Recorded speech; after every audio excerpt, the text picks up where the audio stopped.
नमस्कार। आकाशवाणी देहरादून से प्रस्तुत हैं प्रादेशिक समाचार।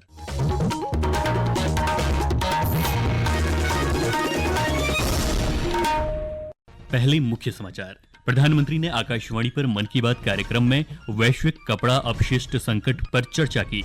उन्होंने इस चुनौती से निपटने के लिए देश में किए जा रहे प्रयासों की सराहना की। प्रधानमंत्री का छात्रों से ग्रीष्मकालीन अवकाश के दौरान शौक पूरा करने और नए कौशल विकसित करने का आग्रह। गंगोत्री धाम के कपाट आगामी 30 अप्रैल को श्रद्धालुओं के दर्शनार्थ खुलेंगे और प्रदेश भर में आज चैत्र नवरात्रि के पावन पर्व पर देवी मंदिरों में श्रद्धालुओं ने पूजा अर्चना की। प्रादेशिक समाचार के साथ मैं जयवीर सिंह और अब समाचार विस्तार से। प्रधानमंत्री नरेंद्र मोदी ने आज आकाशवाणी से मन की बात कार्यक्रम में कहा कि वस्त्र अवशिष्ट यानी टेक्सटाइल वेस्ट की चुनौती पूरी दुनिया के लिए नई चिंता की एक बड़ी वजह बन गई है। उन्होंने कहा कि 1% से भी कम टेक्सटाइल वेस्ट को नए कपड़ों में रिसाइकिल किया जाता है। भारत दुनिया का तीसरा ऐसा देश है जहां सबसे ज्यादा टेक्सटाइल वेस्ट निकलता है, लेकिन मुझे खुशी है कि हमारे देश में इस चुनौती से निपटने के लिए कई सराहनीय प्रयास किए जा रहे हैं। कई भारतीय स्टार्टअप्स ने टेक्सटाइल रिकवरी फैसिलिटीज पर काम शुरू किया है। वे पुराने कपड़ों और जूते चप्पलों को रिसाइकल कर जरूरतमंदों तक पहुंचाते हैं। कुछ संस्थाएं पुराने कपड़े लेकर उसे दोबारा उपयोग करने लायक बनाती हैं और गरीबों तक पहुंचाती हैं। प्रधानमंत्री ने कहा कि गर्मी आते ही शहर शहर गांव-गांव पानी बचाने की तैयारी शुरू हो जाती है। उन्होंने इस बात पर संतोष व्यक्त किया कि कई राज्यों में जल संचय से जुड़े कामों में तेजी आई है। प्रधानमंत्री ने विद्यार्थियों को ग्रीष्मकालीन अवकाश के दौरान सकारात्मक कार्य करने की सलाह दी। ये समय किसी नई हॉबी को अपनाने के साथ ही अपने हुनर को और तराशने का भी है।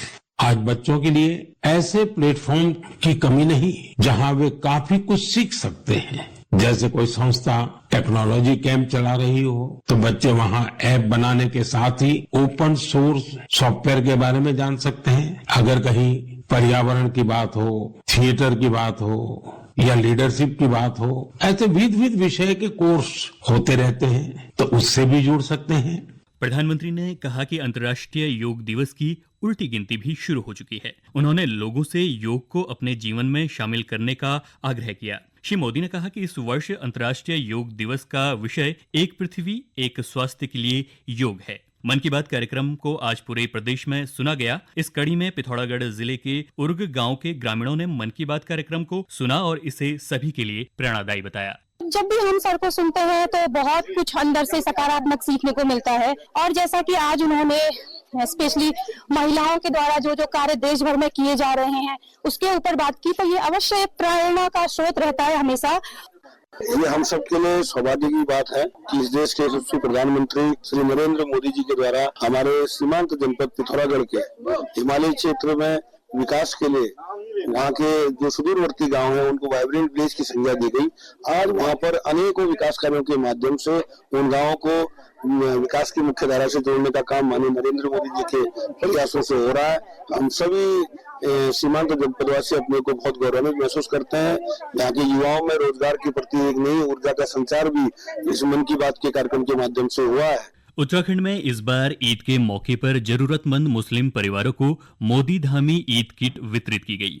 उत्तराखंड वक्फ बोर्ड के तत्वाधान में यह किट उन गरीब परिवारों को दी गई जो आर्थिक तंगी के कारण ईद को अच्छे से नहीं मना पा रहे थे। बोर्ड के अध्यक्ष शादाब शम्स ने कहा कि हर मुस्लिम परिवार को ईद मनाने का हक है, इसलिए हमने गरीब मुस्लिम परिवारों, बेसहारा बच्चों, विधवा महिलाओं और जरूरतमंदों को ईद किट दी है ताकि वे खुशी से त्योहार मना सकें। ये समाचार आकाशवाणी की देहरादून केंद्र से प्रसारित किए जा रहे हैं। उत्तरकाशी जिले स्थित गंगोत्री धाम के कपाट आगामी 30 अप्रैल को सुबह 10:30 पर खुलेंगे। गंगोत्री मंदिर समिति के अध्यक्ष धर्मानंद सेमवाल ने बताया कि आज नवरात्र के पावन पर्व पर मंदिर के कपाट खुलने की तिथि निकाली गई है। दिनांक 29/4/2025 16 प्रविष्टा वैशाख मास की अमृत बेला पर 11:57 मंगलवार को मां भगवती गंगे की डोली शोभा यात्रा के रूप में गंगोत्री धाम के लिए प्रस्थान करेगी। 30/4/2025 कपाट खुलने का जो मुहूर्त है 10:30 अमृत बेला अक्षय तृतीया के पुण्य महापर्व पर सभी श्रद्धालुओं के लिए दर्शन हेतु खोल दिए जाएंगे। प्रदेश सरकार चारधाम यात्रा की तैयारियों में जुट गई है ताकि यात्रा को सुरक्षित और सुविधाजनक रूप से कराया जा सके। हिंदू नववर्ष आज से शुरू हो रहा है। यह चैत्र शुक्ल प्रतिपदा से आरंभ होता है। चैत्र नवरात्र के दौरान 9 दिनों तक मां शक्ति की आराधना की जाएगी। नवरात्र के दौरान घरों के साथ देवी मंदिरों, तीर्थ नगरी के मठों, आश्रमों में शक्ति की आराधना का पर्व आरंभ हुआ। नवरात्र आरंभ होने के कारण देवी मंदिरों में श्रद्धालुओं की भारी भीड़ दिखाई दी। लोगों ने घरों में घट स्थापना के साथ हरियाली बोई। इसके साथ ही दुर्गा पाठ आरंभ हुए। हरिद्वार में मां मनसा देवी, चंडी देवी, माया देवी, काली मंदिर, महिषासुर मंदिर, शीतला माता मंदिर समेत तमाम मंदिरों में भारी भीड़ उमड़ पड़ी। इस बीच बागेश्वर जिले के प्रसिद्ध बागनाथ मंदिर, चंडी मंदिर और कोट भ्रामरी मंदिर में सुबह ही भक्तों का तांता लगा रहा। प्रशासन की ओर से सुरक्षा और सुविधाओं के विशेष इंतजाम किए गए ताकि श्रद्धालुओं को किसी प्रकार की असुविधा न हो। वहीं राजधानी देहरादून में सुबह से ही लोग मंदिरों में पूजा अर्चना करने पहुंचे। देहरादून जिला प्रशासन ने शिक्षा माफियाओं पर जीएसटी चोरी, फर्जी प्रकाशन और कई किताबों के ISBN नंबर ट्रैक नहीं होने पर कार्रवाई की। जिलाधिकारी सविन बंसल ने बताया कि छात्रों के अभिभावकों की ओर से अधिक शिकायतें प्राप्त हो रही थी।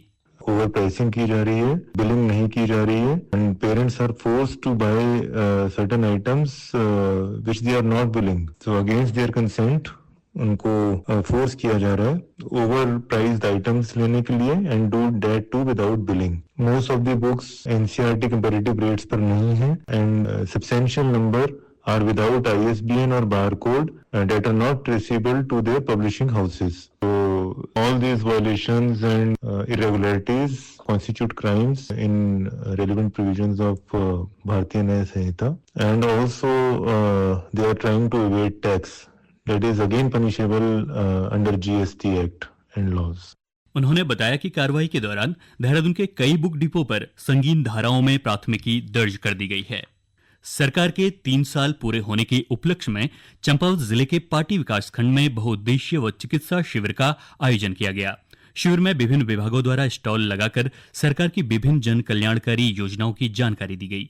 साथ ही विभिन्न कृषि यंत्र, दवाइयां और का वितरण किया गया। इसके अलावा लाभार्थियों को योजनाओं के चेकों का वितरण भी किया गया। जिले के मुख्य विकास अधिकारी संजय कुमार ने बताया कि शिविर का उद्देश्य सरकार के विभिन्न जन कल्याणकारी योजनाओं की जानकारी आम जन तक पहुंचाना है। सेवा और विकास के 3 वर्ष जो पूर्ण हुए हैं उसके क्रम में सरकार जनता के द्वार जाते हुए हमारे जनपद में कार्यक्रम 2023 से प्रारंभ हुए, जिसमें हमारा प्रथम कार्यक्रम चंपावत में हुआ। फिर हमारा 26 मार्च को कार्यक्रम लोहाघाट विधानसभा में हुआ।